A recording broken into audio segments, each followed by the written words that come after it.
Tariff തർക്കവും വ്യാപാര യുദ്ധവും IT പ്രൊഫഷണലുകൾക്ക് പണി കിട്ടിയതും എല്ലാം ചേർന്ന് ഇന്ത്യ അമേരിക്ക ബന്ധം ആകെ ആടിയുലഞ്ഞ് കിടപ്പായിരുന്നു. മോഡിയാവട്ടെ ട്രംപിനെ വിട്ട് ചൈനയ്ക്കും റഷ്യക്കുമൊപ്പം പുതിയ കരാറുകൾക്ക് തുടക്കം കുറിക്കാൻ പോയ സമയം. അപ്പോഴാണ് അമേരിക്കയിൽ നിന്ന് ഒരു സംഘം ഡൽഹിയിൽ വന്ന് ചർച്ച നടത്തുന്നത്.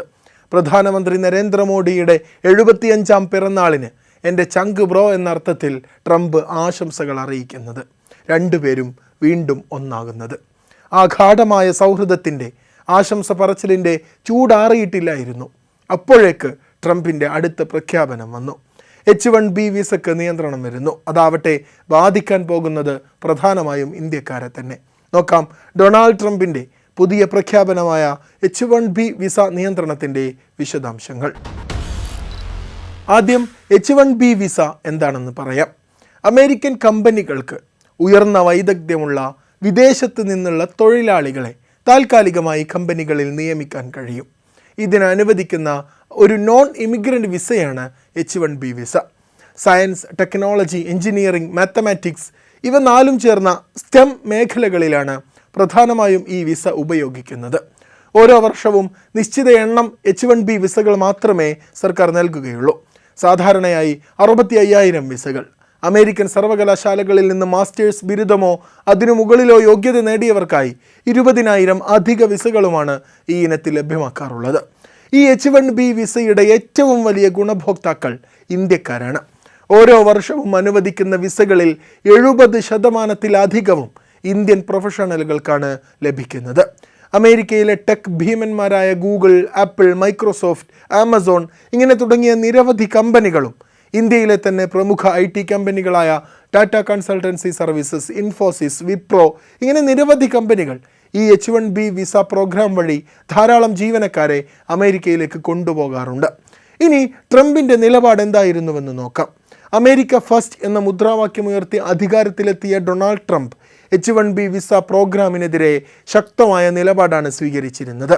ഈ വിസ പ്രോഗ്രാം അമേരിക്കൻ തൊഴിലാളികളുടെ തൊഴിലവസരങ്ങൾ ഇല്ലാതാക്കുന്നുവെന്നും അമേരിക്കൻ തൊഴിലാളികൾക്ക് ലഭിക്കേണ്ട ശമ്പളം കുറച്ച് വിദേശ തൊഴിലാളികളെ കൊണ്ടുവരാൻ വേണ്ടി കമ്പനികൾ ഈ നിയമത്തെ ദുരുപയോഗം ചെയ്യുന്നുവെന്നും ട്രംപ് വാദിച്ചു.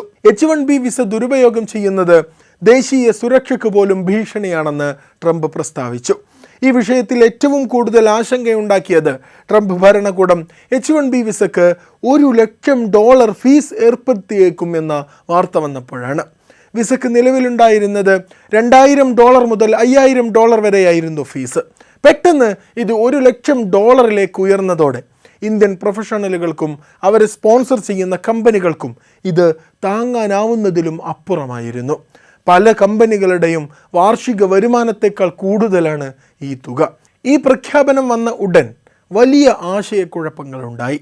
ട്രംപ് ഒരു പ്രൊക്ലമേഷൻ ഒപ്പിട്ടതോടുകൂടി നിലവിൽ വിസയുള്ളവർക്കും ഈ നിയമം ബാധകമാകുമോ എന്ന ഭയം വ്യാപിച്ചു. അവധിക്കാലം ആഘോഷിക്കാൻ വേണ്ടി ഇന്ത്യയിലായിരുന്ന പല പ്രൊഫഷണലുകളും ഉടൻ തന്നെ അമേരിക്കയിലേക്ക് തിരിച്ചു പറക്കാൻ ശ്രമിച്ചു. കുടുംബസമേതം യാത്രയിലായിരുന്നവർക്ക് വലിയ ബുദ്ധിമുട്ടുകൾ നേരിടേണ്ടി വന്നു. ആയിരക്കണക്കിന് ഡോളർ മുടക്കി അവസാന നിമിഷം ടിക്കറ്റുകൾ ബുക്ക് ചെയ്യേണ്ടി വന്ന അനുഭവങ്ങൾ മാധ്യമങ്ങളിൽ വാർത്തയായി. പല കമ്പനികളും തങ്ങളുടെ ജീവനക്കാരോട് ഉടൻ അമേരിക്കയിലേക്ക് തിരിച്ചു വരാൻ നിർദ്ദേശിച്ചു. വ്യാപകമായ ഈ ആശയക്കുഴപ്പങ്ങൾക്കും ആശങ്കകൾക്കും പിന്നാലെ വൈറ്റ് ഹൗസ് പെട്ടെന്ന് തന്നെ ഒരു വിശദീകരണം നൽകി. അത് വലിയ ആശ്വാസമാണ് നൽകിയത്. അതിങ്ങനെയായിരുന്നു: ഇതൊരു വാർഷിക ഫീസ് അല്ല, മറിച്ച് പുതിയതായി അപേക്ഷിക്കുന്നവർക്ക് ഒരൊറ്റ തവണ ഫീസ് നടപ്പാക്കിയതാണ്. നിലവിൽ H-1B വിസ കൈവശമുള്ളവർക്ക് ഇത് ബാധകമല്ല. അവർക്ക് സാധാരണ പോലെ യാത്ര ചെയ്യാനും അമേരിക്കയിലേക്ക് മടങ്ങാനും സാധിക്കും. ഈ ഫീസ് പുതിയ അപേക്ഷകർക്ക് മാത്രമേ ബാധകമാവുകയുള്ളൂ. വിസ പുതുക്കുന്നവർക്കും ഇത് ബാധകമാകില്ല.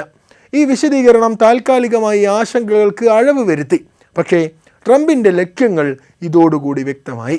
കൂടുതൽ ഉയർന്ന ശമ്പളം വാങ്ങുന്ന അതീവ വൈദഗ്ധ്യമുള്ള പ്രൊഫഷണലുകളെ മാത്രം അമേരിക്കയിലേക്ക് ആകർഷിക്കുക എന്നതാണ് ട്രംപിൻ്റെ ലക്ഷ്യം. ഈ മാറ്റങ്ങൾ ഇന്ത്യൻ പ്രൊഫഷണലുകൾക്ക് ദൂരവ്യാപകമായ പ്രത്യാഘാതങ്ങൾ ഉണ്ടാക്കും. പുതിയ അവസരങ്ങൾ കുറയും.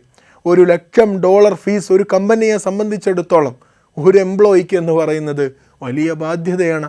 അതിനാൽ തന്നെ കമ്പനികൾ പുതിയ H-1B വിസകൾക്ക് അപേക്ഷിക്കുന്നതിന് മുമ്പ് ഒന്ന് ആലോചിക്കും. അത് കുറയാൻ തന്നെയാണ് സാധ്യത. ഇത് ഇന്ത്യയിൽ നിന്ന് പുതിയതായി അമേരിക്കയിലേക്ക് ജോലിക്ക് പോകാൻ ആഗ്രഹിക്കുന്നവർക്ക് വലിയ തിരിച്ചടിയാണ്. വിദ്യാർത്ഥികളെയും ബാധിക്കും. അമേരിക്കയിൽ പഠിക്കാൻ പോകുന്ന ഇന്ത്യൻ വിദ്യാർത്ഥികളുടെ എണ്ണത്തെ സ്വാധീനിക്കും. പഠനശേഷം അമേരിക്കയിൽ ജോലി ചെയ്യാനുള്ള സാധ്യത കുറയാൻ പോവുകയാണ്. ഇത് മിക്കവാറും എല്ലാവരെയും മറ്റു രാജ്യങ്ങളിലേക്ക് തിരിയാൻ പ്രേരിപ്പിക്കും. കമ്പനികളുടെ തന്ത്രങ്ങളിൽ മാറ്റം വരും. വലിയ ഫീസ് വരുന്നതോടെ കമ്പനികൾ കൂടുതൽ ജോലികൾ ഇന്ത്യയിലേക്ക് തന്നെ മാറ്റാനും സാധ്യതയുണ്ട്. ഇതിനെ ഓഫ് ഷോറിംഗ് എന്നാണ് പറയുന്നത്. ഇത് ഇന്ത്യയിലെ തൊഴിലവസരങ്ങൾ വർദ്ധിപ്പിക്കാൻ ഒരുപക്ഷെ സഹായിച്ചേക്കാം. എന്നാൽ അമേരിക്കൻ സ്വപ്നങ്ങൾക്ക് ഇത് തിരിച്ചടിയാണ്. വർഷങ്ങളായി അമേരിക്കയിൽ ജോലി ചെയ്യുന്ന പല ഇന്ത്യൻ പ്രൊഫഷണലുകളും ട്രംപിൻ്റെ ഈ നീക്കത്തോടെ തങ്ങളെ അമേരിക്കയ്ക്ക് ഇനി ആവശ്യമില്ലേ എന്ന തോന്നലുണ്ടാക്കിയത്രേ. ഇത്രയും കാലം അമേരിക്കയ്ക്ക് വേണ്ടി സേവനം ചെയ്തിട്ട് തങ്ങളെ അങ്ങ് വലിച്ചെറിഞ്ഞ ഒരു പ്രതീതി. വലിയ മാനസിക സമ്മർദ്ദത്തിന് ഇത് കാരണമാകും. ട്രംപ് ഭരണകൂടം ഈ നീക്കങ്ങളെ ന്യായീകരിച്ചത് താഴെ പറയുന്ന കാരണങ്ങൾ കൊണ്ടാണ്. ഒന്ന്, H-1B വിസ പ്രോഗ്രാം ദുരുപയോഗം ചെയ്യുന്നത് തടഞ്ഞ് അമേരിക്കൻ പൗരന്മാർക്ക് കൂടുതൽ തൊഴിലവസരങ്ങൾ ഉറപ്പാക്കണം. കുറഞ്ഞ ശമ്പളത്തിൽ വിദേശ തൊഴിലാളികളെ നിയമിക്കുന്നത് തടയണം. എന്നിട്ട് അമേരിക്കൻ തൊഴിലാളികൾക്ക് വേതനം സംരക്ഷിക്കണം. ഉയർന്ന ഫീസ് ഏർപ്പെടുത്തുന്നതിലൂടെ ഏറ്റവും മികച്ച വൈദഗ്ധ്യമുള്ള തൊഴിലാളികളെ മാത്രം പുറത്തുനിന്ന് കൊണ്ടുവരാൻ കമ്പനികളെ പ്രേരിപ്പിക്കണം. ഈ വിഷയത്തിൽ ഇന്ത്യ അതിവേഗം പ്രതികരിച്ചു. ഇന്ത്യൻ സർക്കാർ US ഭരണകൂടവുമായി ഈ വിഷയത്തിൽ ചർച്ചകൾ നടത്തി. വിദേശകാര്യ മന്ത്രാലയം ഔദ്യോഗികമായി ആശങ്ക അറിയിച്ചു. ഈ നീക്കം ഇന്ത്യൻ പ്രൊഫഷണലുകൾക്കുണ്ടാക്കുന്ന ബുദ്ധിമുട്ടുകളെക്കുറിച്ച് ചൂണ്ടിക്കാണിച്ചു. H-1B വിസക്കാർ ഇരു രാജ്യങ്ങളുടെയും സാമ്പത്തിക വികസനത്തിന് നൽകിയ സംഭാവനകൾ എടുത്തു പറഞ്ഞുകൊണ്ട് ഈ വിഷയത്തിൽ മാനുഷികമായ ഒരു സമീപനം സ്വീകരിക്കണമെന്ന് ഇന്ത്യ അഭ്യർത്ഥിച്ചിട്ടുണ്ട്. കൂടാതെ ഇന്ത്യൻ IT സംഘടനയായ നാസ്കോം ഉൾപ്പെടെയുള്ള വ്യവസായ സംഘടനകളും ഈ നീക്കത്തിനെതിരെ ശക്തമായി രംഗത്ത് വന്നു. H-1B വിസ പ്രശ്നം കാരണം അമേരിക്കയിൽ പ്രശ്നം അനുഭവിക്കുന്ന പ്രൊഫഷണൽസ് അവർ ഇന്ത്യയിലേക്ക് വന്നോളും. എന്നിട്ട് ഇവിടെ ഒരു ആപ്പിളും ഗൂഗിളും ഫേസ്ബുക്കും ഒക്കെ ഉണ്ടാക്കും. ഇങ്ങനെ കുറേ വിദഗ്ധർ തള്ളി മറിക്കുന്നുണ്ട്. ഒന്നാമത്തെ കാര്യം, ഇവരൊക്കെ നല്ല പ്രൊഫഷണൽസാണ്. അവിടെ സംരംഭം നടത്തുന്നവരല്ല. നല്ല പ്രൊഫഷണൽസ് ആയി എന്ന് കരുതി അവർ നല്ല സംരംഭകർ ആവണമെന്നുമില്ല.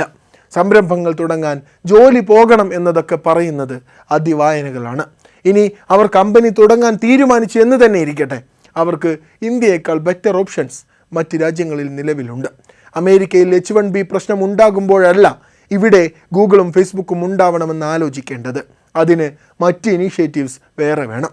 ട്രംപിൻ്റെ ഈ H-1B വിസ ഓവർഹോൾ വെറും ഒരു സാമ്പത്തിക വിഷയം മാത്രമല്ല, മറിച്ച് കുടിയേറ്റം, തൊഴിൽ, സാങ്കേതിക വിദ്യ ഇങ്ങനെ വിവിധ മേഖലകളിലെ ആഗോള സമവാക്യങ്ങളെ മാറ്റിയെഴുതാൻ സാധ്യതയുള്ള ഒരു നയമാണ്. താരിഫും H-1B വിസ നിയന്ത്രണങ്ങളും ഒന്നും ഒരു സീറോ സം ഗെയിം അല്ല. അവയുടെ സ്വാധീനങ്ങൾ കൊണ്ടുണ്ടാകുന്ന പ്രശ്നങ്ങളും നേട്ടങ്ങളും മനസ്സിലാകണമെങ്കിൽ കുറച്ച് സമയമെടുക്കും. അപ്പോഴേക്കും ഇന്ത്യൻ സമ്പദ് വ്യവസ്ഥ ഈ പ്രഹരം എത്ര കണ്ട് താങ്ങാൻ പര്യാപ്തമാകും എന്നതാണ് കണ്ടറിയേണ്ടത്.